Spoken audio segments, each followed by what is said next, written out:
முடியும் என்றால் கடந்த காலத்தை மாற்றியிருப்பேன். முடியாதனால தான் எதிர்காலத்தை மாற்ற ஆரம்பித்தேன். ஆல்ரெடி டிவோர்ஸ் இருந்தாலும் இல்லை ஹஸ்பண்ட் ஒய்ஃப் பிரிஞ்சு வாழ்ந்துக்கிட்டு இருந்தாலும் உங்களோட லைஃப்பில் நீங்கள் ஒரு கொஸ்டின் உங்களுக்கு அடிக்கடி தோணும். அது என்ன தெரியுமா? உங்கள் ஃப்யூச்சரை டிசைன் பண்ண தெரியாமல் அந்த இடத்துல தவிச்சு நின்றுவீங்க. உங்கள் லைஃப்பை மூவ் பண்ணுறதுக்கு ஸ்டக்காக நின்றுவீங்க. டெய்லியுமே அடிக்கடி வரக்கூடிய கொஸ்டினே இதுதான். இதிலேருந்து நீங்கள் எப்படி தப்பிப்பீங்க? இதிலேருந்து எப்படி ரெக்கவரி ஆவீங்க? இதில் எப்படி மாற்ற முடியும்? அதை பற்றி தான் நான் ஒரு லைஃப் ரீசெட் கோச்சாக உங்கள்கிட்ட இப்போ ஷேர் பண்ண போகிறேன். நான் உங்கள் குமரேசன் மணி லைஃப் ரீசெட் கோச். இப்போ தான் நம்ம சேனலுக்கு நீங்கள் ஃபர்ஸ்ட் டைம் வரீங்கன்னா மறக்காமல் சப்ஸ்கிரைப் பண்ணி பாருங்கள்.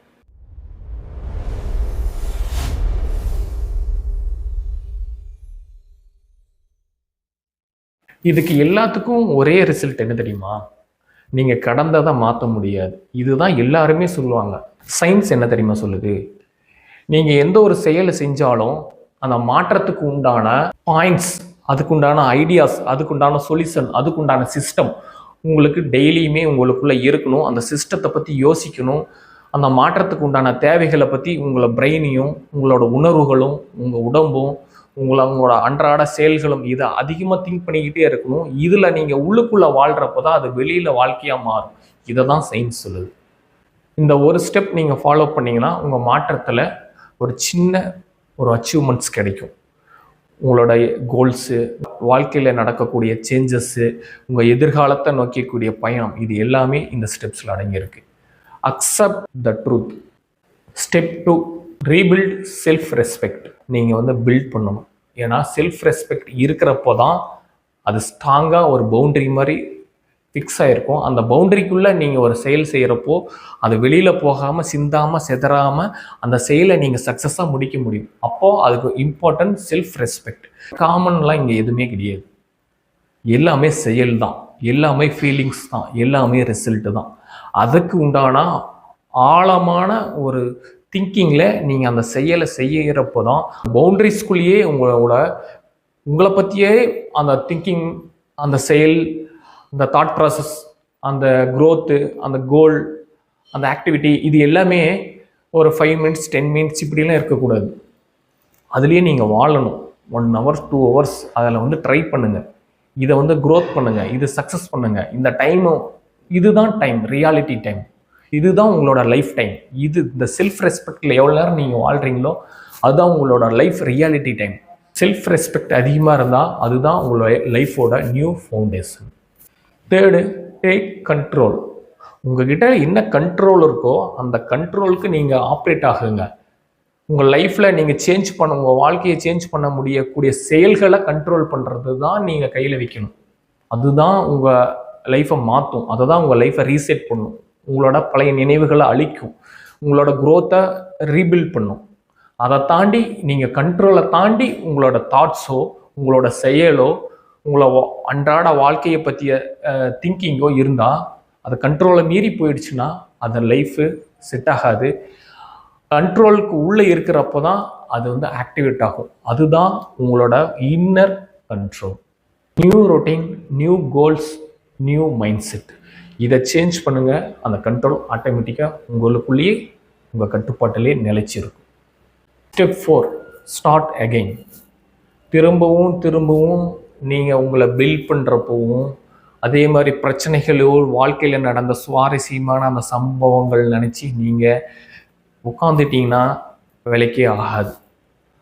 அதை பற்றி ரீஸ்டார்ட் பண்ணிக்கிட்டே இருக்கணும். எகெயின் நான் வாழணும், நான் இதிலேருந்து தப்பிக்கணுன்றது அந்த தாட் ப்ராசஸ் உங்களுக்குள்ள கரண்ட்டு மாதிரி ஃப்ளோ ஆகிட்டே இருக்கணும். அப்பப்போ விட்டுட்டிங்கன்னு வச்சுக்கோங்க. இப்போ எப்படி ஒரு வீட்டில் லைட்டை யூஸ் பண்ணுறப்போ கரண்ட் இருந்தால் தான் அந்த ரூமுக்கு வெளிச்சம், அந்த மாதிரி உங்களுக்குள்ள அந்த ஃப்ரீடம், அந்த கான்ஃபிடென்ட் உள்ளுக்குள்ளே இருக்கிறப்ப தான் ஸ்டார்ட் பண்ண அது எகெயின் அது கண்டினியூவாக இருக்கும். நீங்கள் விட்டுருவீங்க. அதனால் என்ன ஆகுனா, கரண்ட்டு ஆஃப் ஆகி ஒரு ரூமில் லைட் எரியிறப்போ நீங்கள் எந்த ஒரு செயலும் செய்ய முடியாது.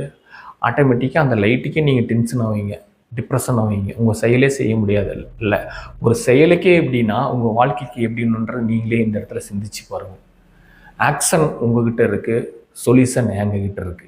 7 week proven life reset program join பண்ண கிளைண்ட்டோட டிரான்ஸ்ஃபர்மேஷன் அவங்க லைஃப்பில் எப்படி ஏற்பட்டது அப்படின்றத உங்ககிட்ட அந்த ரிசல்ட்டை சொல்லுறேன்.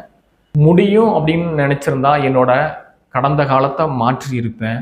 முடியாது அப்படின்னு தெரிஞ்சதுனால தான் எதிர்காலத்தை மாற்ற ஆரம்பித்தேன். அதுக்காக தான் இந்த கோச்சிங்க்கு நான் வந்தேன் அப்படின்றது அவரோட ரிசல்ட்லேருந்து நானே எடுத்து சொல்லியிருக்கேன். பலவிதமான ஸ்ட்ரகிள் அவங்க லைஃப்பில் நடந்திருக்கு. அதை ஃபேஸ் பண்ண முடியாமல் முடிஞ்ச கடந்த கால வாழ்க்கையிலே அவங்க வாழ்ந்துக்கிட்டு இருந்திருக்கிறாங்க. அது ரொம்ப நாளாக அவங்கள மேலும் மேலும் டிப்ரெஷனில் கொண்டு போயிருக்கு. ஸ்ட்ரெஸ் அதிகமாகிடுச்சு. எந்த ஒரு செயல் செஞ்சாலும் அதில் ஒரு பிடிப்பு இல்லை. இந்த மாதிரி பலவிதமான ஸ்ட்ரகிள் அவங்களுக்குள்ள ஏற்பட்டுக்கிட்டே இருந்திருக்கு. ஸோ இதற்காக சொல்யூஷனையும் தேடி இருக்காங்க. பட் ஆனால் இது மீண்டு வர முடியல. இது ஒரு கேம் சேஞ்சராக மாறத்துக்கு முன்னாடி அவங்களுக்கு ஒரு நோயாக வியாதியாக மாறிடுச்சு. பழைய காலத்திலேயே வாழ்ந்துறது, பழைய சூழ்நிலையிலேயே நினைக்கிறது, பழைய குடும்ப வாழ்க்கையை பற்றியே யோசிச்சது, இதுதான் அவங்களுக்கு மிகப்பெரிய நோய். இதுக்கு ஒரு முடிவு எடுத்தாங்க.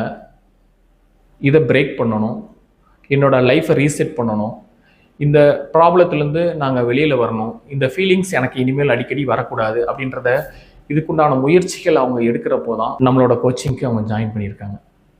ஸோ அவங்கள சில மெத்தட்ஸ், சில ப்ரொசீஜர்ஸ், கோச்சிங்கெல்லாம் நிறைய அவங்கள கைட் பண்ணி அதுக்கப்புறம் அவங்களோட சேஞ்சஸ் எல்லாம் என்னென்ன வாழ்க்கையில் நடந்தது, என்ன நடக்கலை, என்ன நடக்க போகுது, இதை பற்றியெல்லாம் எக்ஸ்பிளைன் பண்ணி அவங்கள இப்போ நல்லபடியான ஒரு வாழ்க்கையை வாழ்ந்துக்கிட்டு இருக்காங்க. நிம்மதியான வாழ்க்கையை அவங்களுக்கு அமைஞ்சிருச்சு.